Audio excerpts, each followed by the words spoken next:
Hey folks, this is Russ Jones again here, and I am presenting a case for moral realism.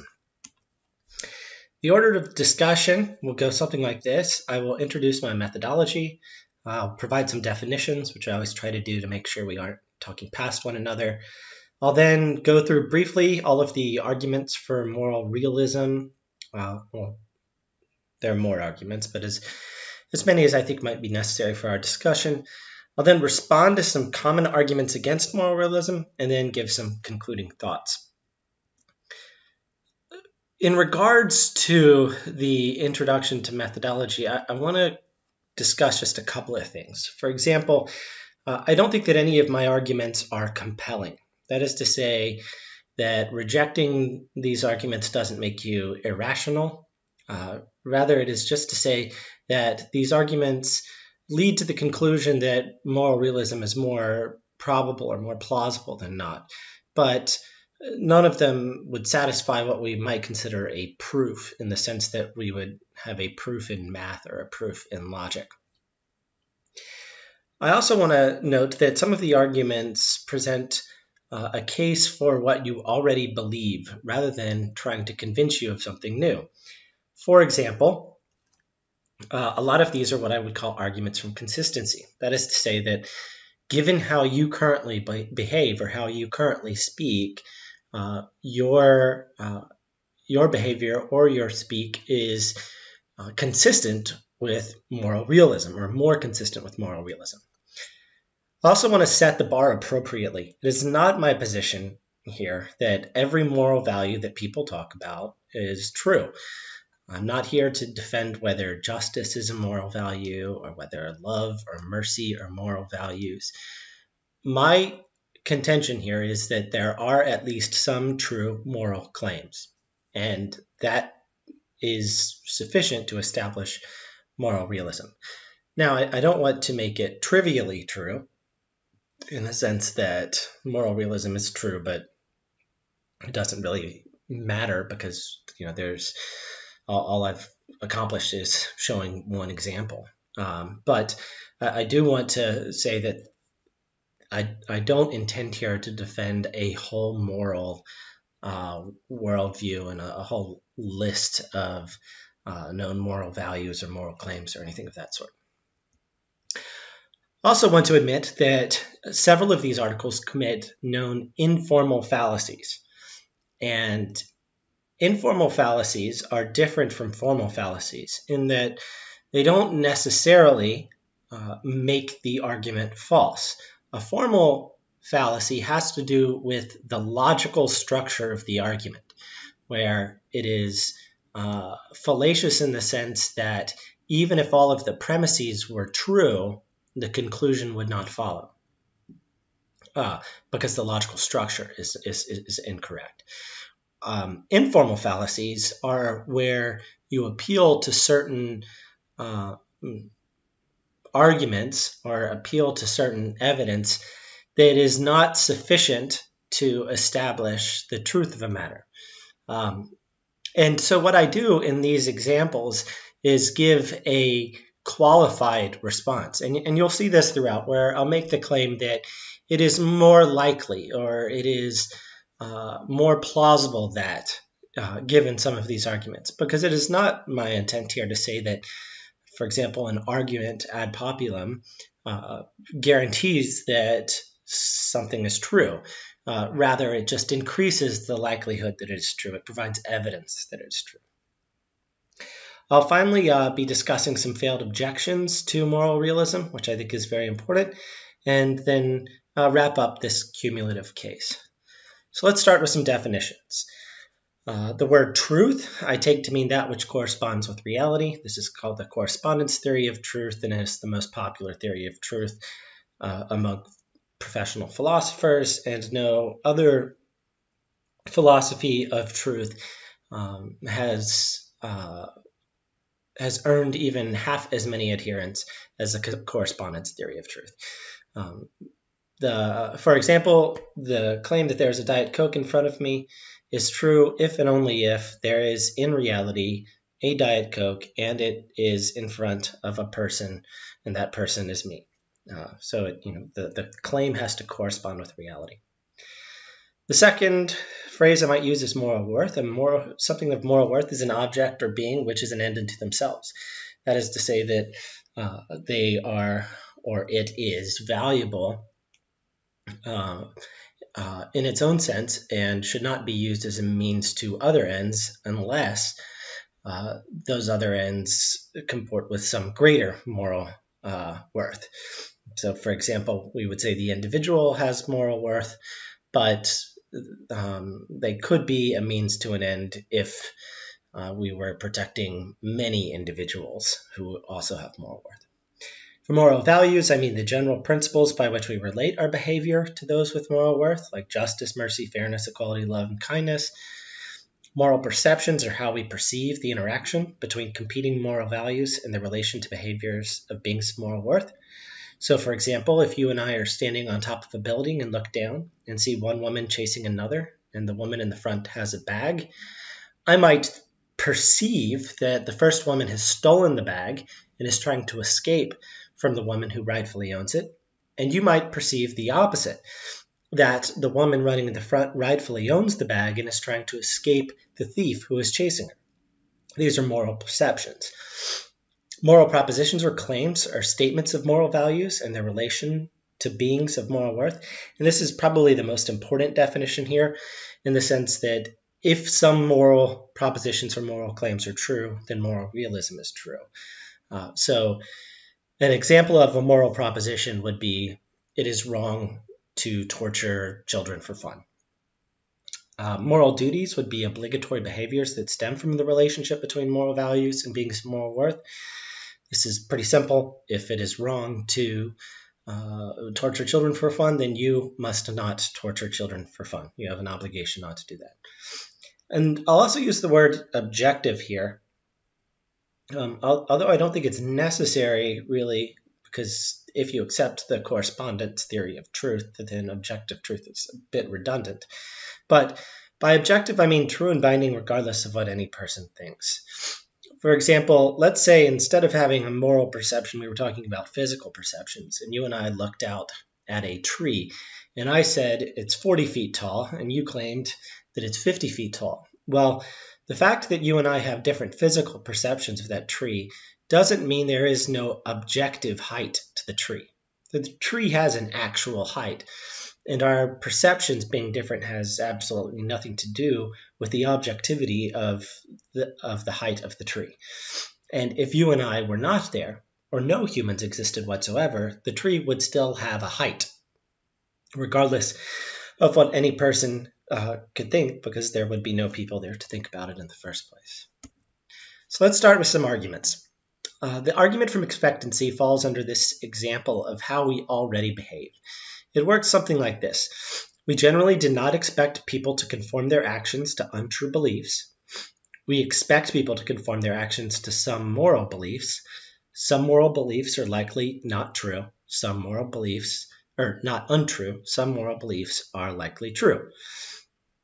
Now, this is an example of what I meant by these arguments present moral realism as more plausible or probable than not, and do not present moral realism in the sense of a proof. So let me give you some examples.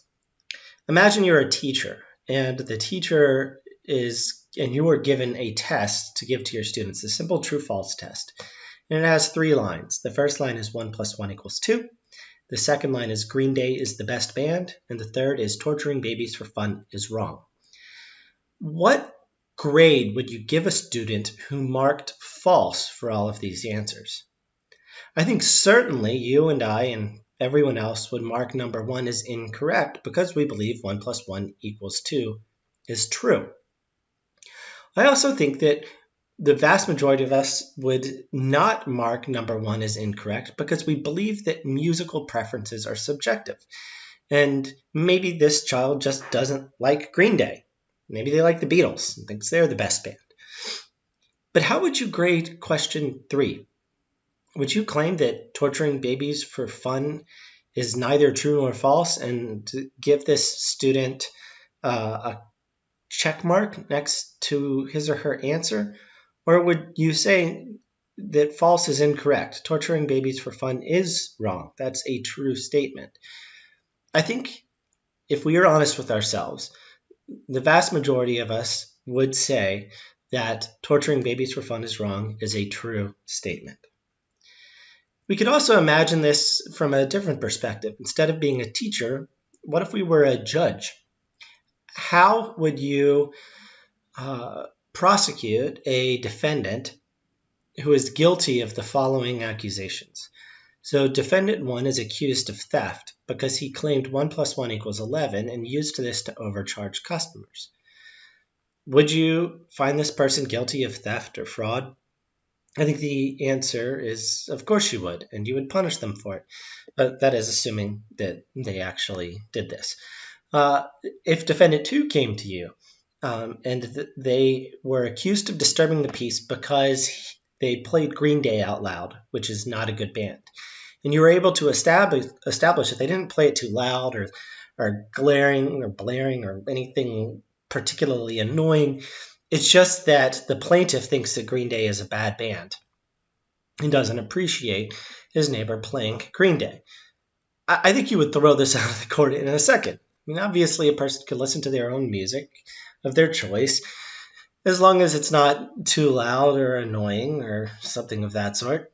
And the preference of that music is completely subjective and is not something that you would put someone in prison for. But what if a person was accused of torturing children for fun? And it turns out that they were torturing children for fun.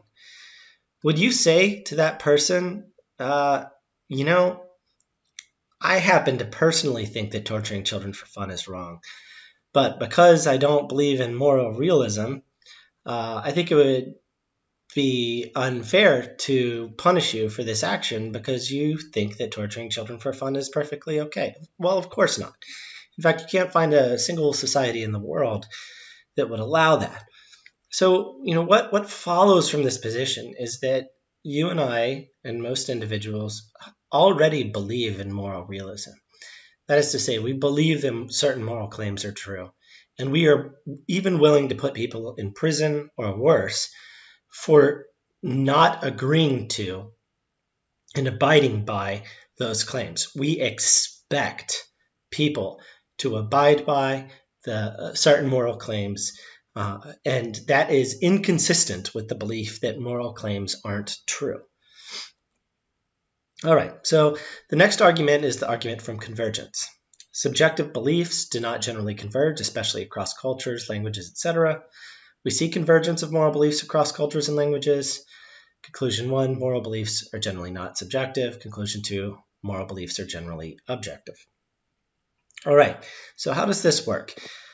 Well, if we look at these broad moral themes like slavery, democracy, the death penalty, and women's rights, what we see is over time, these beliefs regarding these moral topics tend to converge.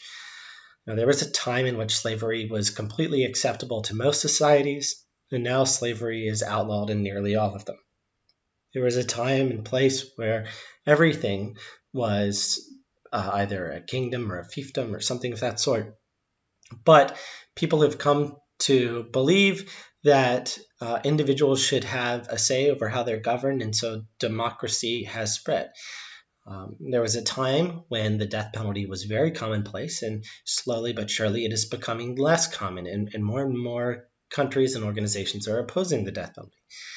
And women's rights or other civil rights, there was a time in which the subjugation of women was appropriate in nearly all cultures. And slowly but surely, we have decided across the world, for the most part, that women's rights are more important.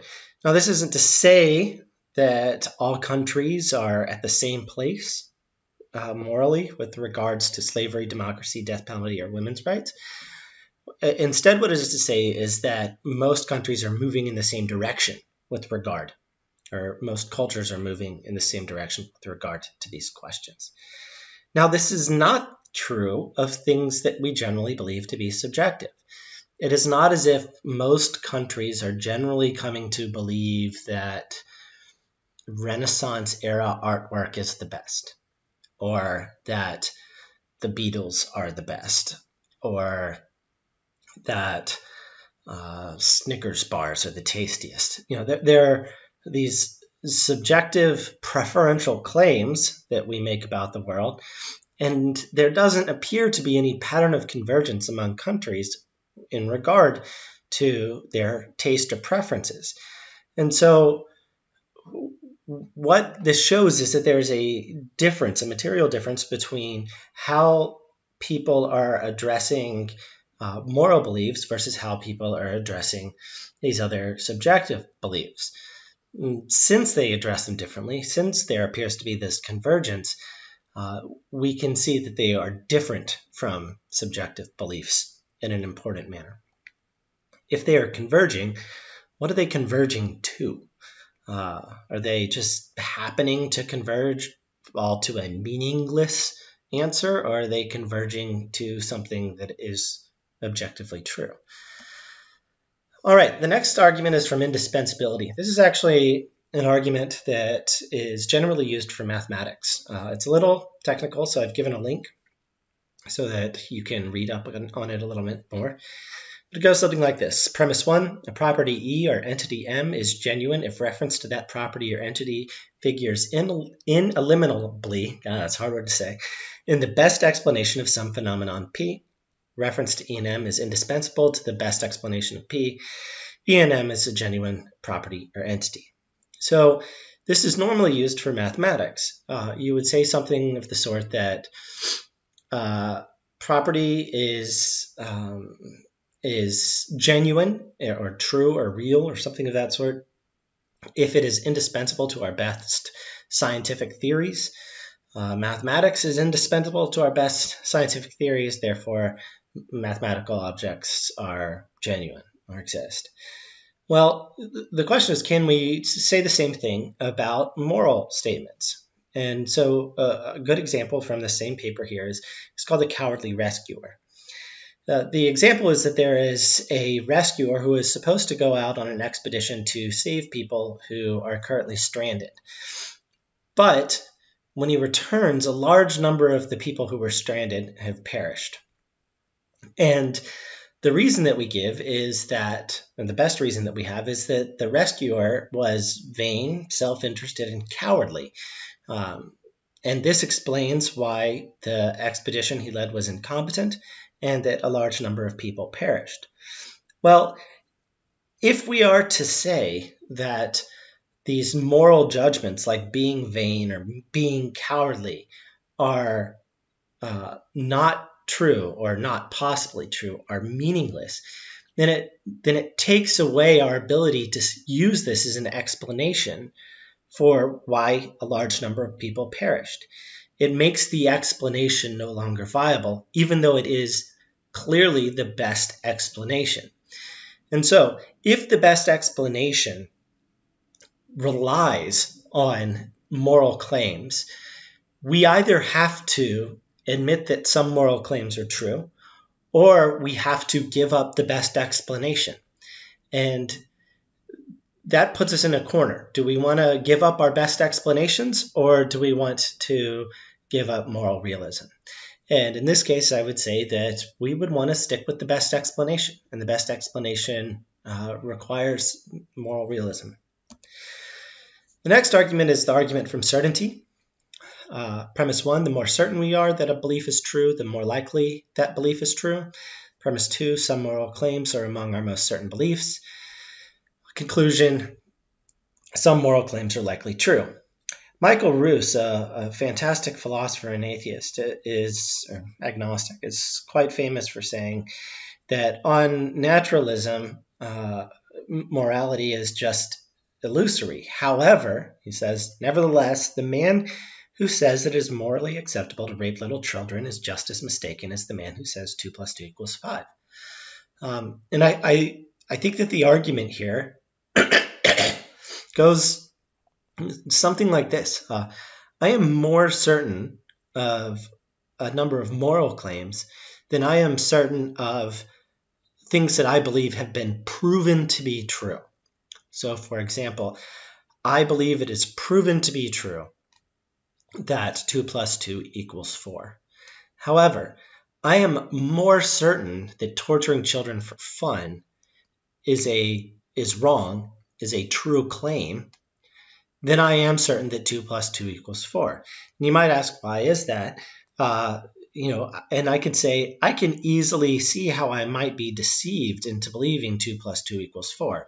You can imagine that you have Descartes' deceiver, standing in front of you, and he's made it so that I think that the number 2 is something different from what it really is, and the number 4 is something from what it is, or plus means something different than what plus means. So I can imagine a world in which, despite the proofs that I currently have, I could be wrong about this. But that would be because I was confused about definitional things. And the same is true here about a claim like torturing children for fun is wrong.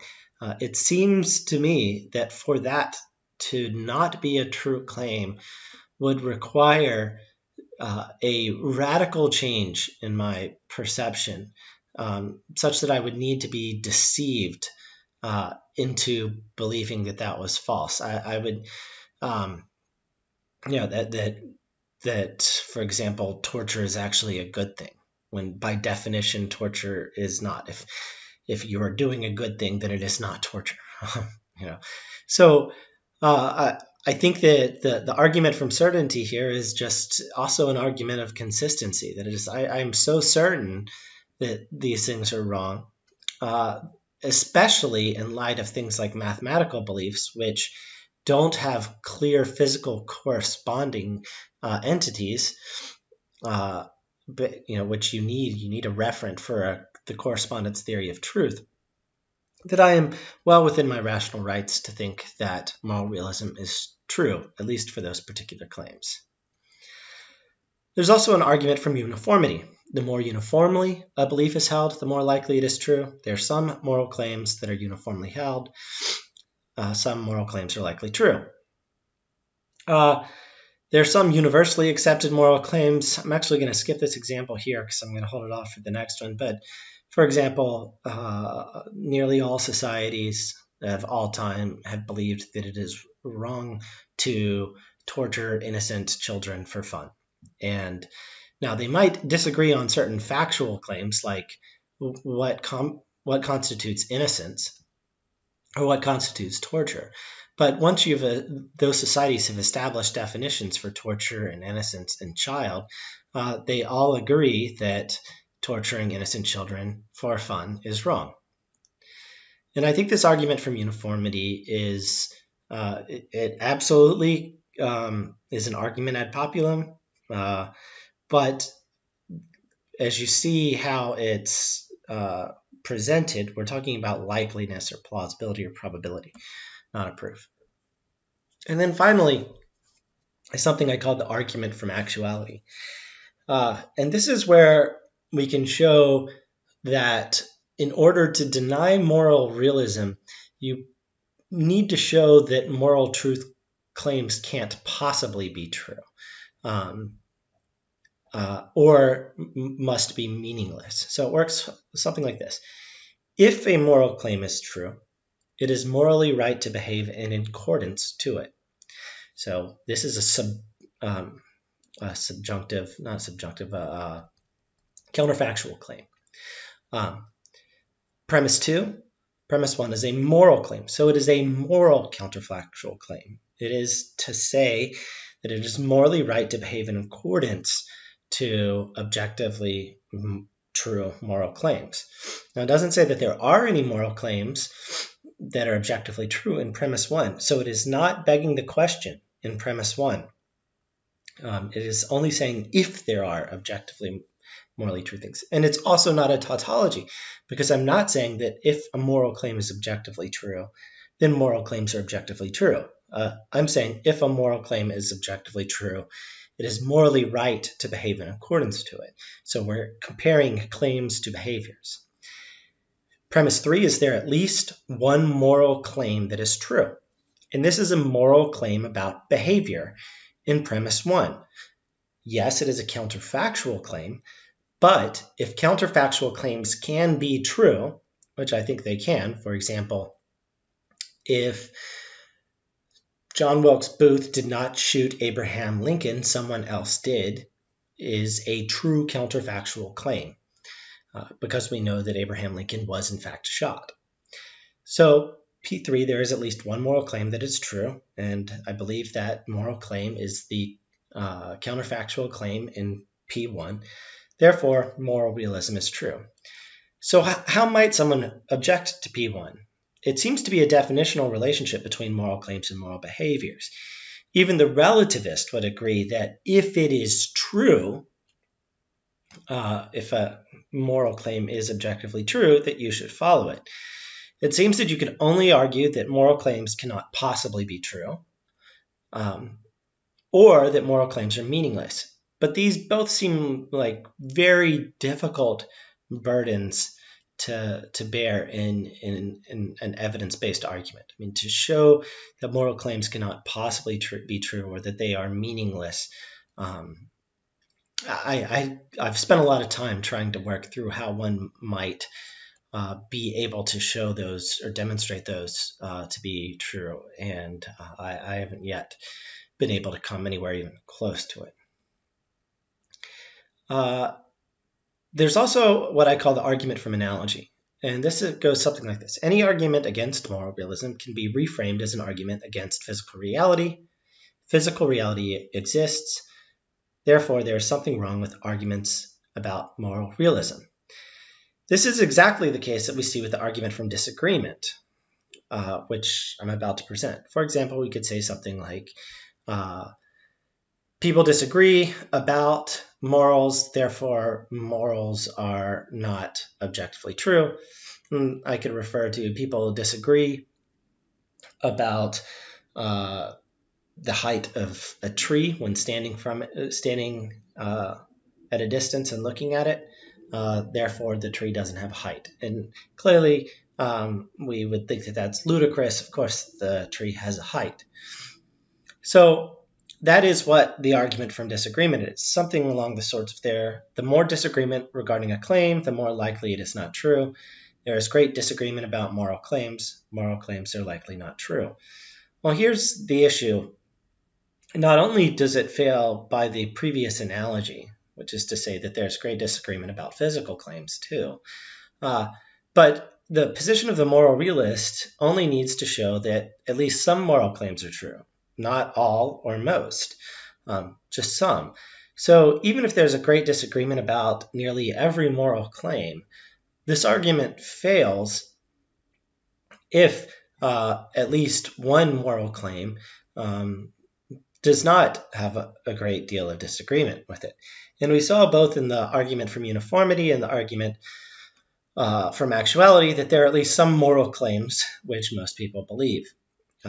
And therefore, this argument from disagreement fails.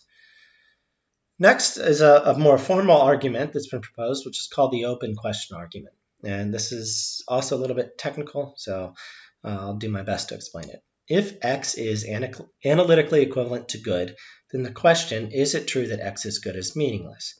It would be the same as saying, is good good? P2, the question, is it true that X is good, the question, is it true that X is good, is not meaningless. That is to say, it's an open question. It isn't the same as is good good.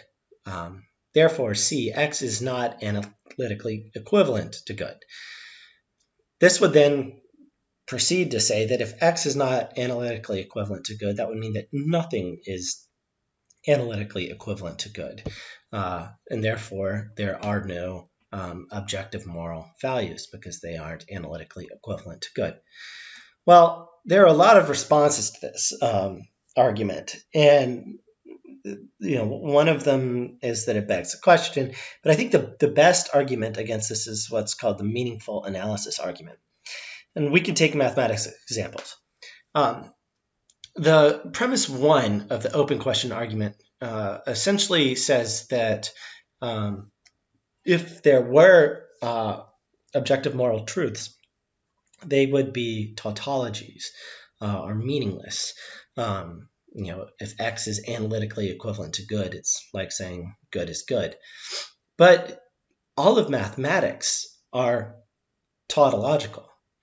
Once we understand 1 plus 1 equals 2, we also understand that it's the same as 2 equals 2. It's tautological. It's an identity claim.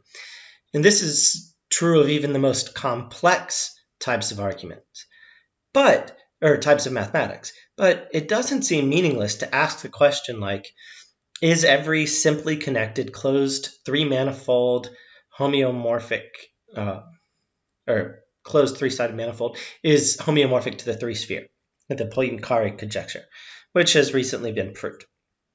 So this question, even though once proven, results in a mathematical tautology, because once there's a proof in place, we've got an equivalency here to show that something is analytically true. But we wouldn't say that mathematics is meaningless because there was meaningful analysis in the process of establishing the truth of the matter. And so we can reject premise 1 because it is not meaningless to ask questions about whether X is good, because it requires meaningful analysis to determine if X is good. Thus, we can reject the open question argument. Another argument that you hear is an argument from epistemology, which is, if moralism is true, we would need a special faculty to learn about moral realities. We do not possess a special faculty to learn about moral realities. Therefore, even if moralism is true, we cannot know it. Well, I think there are a number of responses. First, P2 assumes that we don't have any faculty to learn about moral realities, which I reject. All theists would probably reject this in the sense that we have revelation, and Christians would say that certain moral truths are written on our hearts, so to speak. That is to say, we are born with certain moral knowledge or moral intuition. But then we could also take P1 and P2 and apply them to any non-physical reality, like mathematics and logic, because we don't have any sort of faculty that allows us to sense to sense mathematics or sense logic. Seeing, hearing, smelling, these things don't actually allow us to sense math or to sense logic. But we have no doubt that these are foundationally true. Like, these are the most obviously true things. So I think that if you accept P1, or if you accept this argument, you would also have to accept that we can't know anything about math or logic. And then finally, C doesn't really deny moral realism. It only denies our ability to have knowledge of what those morally real values, duties, and obligations are. So it doesn't actually defeat moral realism. It just makes the claim that we can't know about it. But given the previous arguments that or objections I've raised, I think we can. So given all of the arguments that I've provided, I think we have good reason to believe in moral realism. And while no argument stands on its own and without objection, the arguments for it combined make a convincing cumulative case for moral realism. At this point, the appeal that I would want to make to anyone who objects to moral realism is an argument from consistency, because I think this is the one that really matters the most. And what it is to say is just ask yourself how you live your life, what you expect of yourself and what you expect of others, and whether you are willing to judge and punish people for having different beliefs about morality. So, for example, if you believe in human rights, which I believe in and a lot of people believe in, but another person does not believe in human rights, do you expect them, that is to say, would you be willing to punish them or judge them for acting in accordance with the belief that human rights do not exist. So, for example, if a person decides to go on a shooting spree and kill hundreds of people because he doesn't believe people have the right to life, would you apply your moral beliefs to that person? And would that be consistent with the belief that there are no moral truths? I think obviously the answer is no. I think all of us live as if moral realism is true. All of us want the person who robs our house or assaults a loved one to be punished in some way, shape, or form. All of us feel that we have been wronged and believe that the actions taken against us were incorrect. And by that same token, there are behaviors that we undertake in which we feel guilty. But how in the world would we possibly feel guilty of something that we believe isn't objectively true or obligatory? Given this, it seems to be that we all believe, or at least act as if we believe, moral realism is true. I've yet to see a person really live out moral relativism or moral nihilism, where they're willing to allow themselves to be subject to moral claims that are harmful to themselves because they believe that there are no true moral claims. And so I ask you to think deeply about whether you are consistent in how you feel and act regarding moral claims versus what you say about them. Thanks. Bye.